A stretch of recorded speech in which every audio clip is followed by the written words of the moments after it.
രാജ്യതലസ്ഥാനത്തുള്ളവർക്ക് പൂക്കളുടെ വസന്തമൊരുക്കി രാഷ്ട്രപതി ഭവൻ. ഇനിയുള്ള ഒരു മാസക്കാലം അമൃത് ഉദ്യാനത്തിലെ മനം കുളിർക്കുന്ന കാഴ്ചകൾ പൊതുജനങ്ങൾക്കും കാണാം.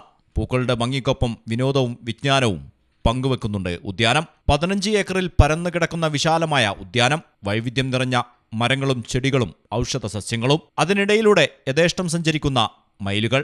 രാഷ്ട്രപതി ഭവന്റെ ആത്മാവെന്ന വിളിപ്പേര് അന്വർത്ഥമാകുന്നതാണ് അമൃത് ഉദ്യാനത്തിലെ കാഴ്ചകൾ. ബാൽവാടിക എന്ന പേരിൽ കുട്ടികൾക്കായി പ്രത്യേക പാർക്ക് ഇവിടെ ഒരുക്കിയിട്ടുണ്ട്. 225 വർഷം പഴക്കമുള്ള മരവും പ്രകൃതിദത്ത ക്ലാസ് റൂമുകളും വിദ്യാർത്ഥികൾക്ക് പുത്തൻ അനുഭവം സമ്മാനിക്കും. രാഷ്ട്രപതി ഭവനിലെ 2 മ്യൂസിയങ്ങളും പൊതുജനങ്ങൾക്കായി തുറക്കും. സ്വതന്ത്ര സമര ചരിത്രം മുതൽ രാഷ്ട്രപതിക്ക് വിവിധ രാജ്യങ്ങളിൽ നിന്ന് ലഭിച്ച സമ്മാനങ്ങൾ വരെ അതിലുണ്ട്. വെള്ളിയാഴ്ച മുതൽ സെപ്റ്റംബർ 16 വരെയാണ് പൊതുജനങ്ങൾക്ക് അമൃത് ഉദ്യാനത്തിൽ പ്രവേശനം. രാഷ്ട്രപതി ഭവനിൽ വർഷം തോറും നടക്കുന്ന അമൃത് ഉദ്യാൻ 2024 ആഘോഷ പരിപാടികൾ രാഷ്ട്രപതി ദ്രൗപദി മുർമു ഉദ്ഘാടനം ചെയ്തു. News desk Malayalam television.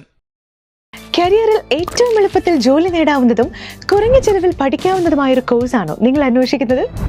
ഇതാ നിങ്ങൾക്ക് മുൻപിൽ ഒരുപാട് ഓപ്ഷൻസ് ആണ് എംപയർ കോളേജ് ഓഫ് സയൻസ് ഒരുക്കിയിട്ടുള്ളത്. പഠിക്കുന്നത് എംപയർ കോളേജിലാണെങ്കിൽ ജോലി വെറും സ്വപ്നമാകില്ല. Empire college of science, Moodal, Kuttippuram, Malappuram.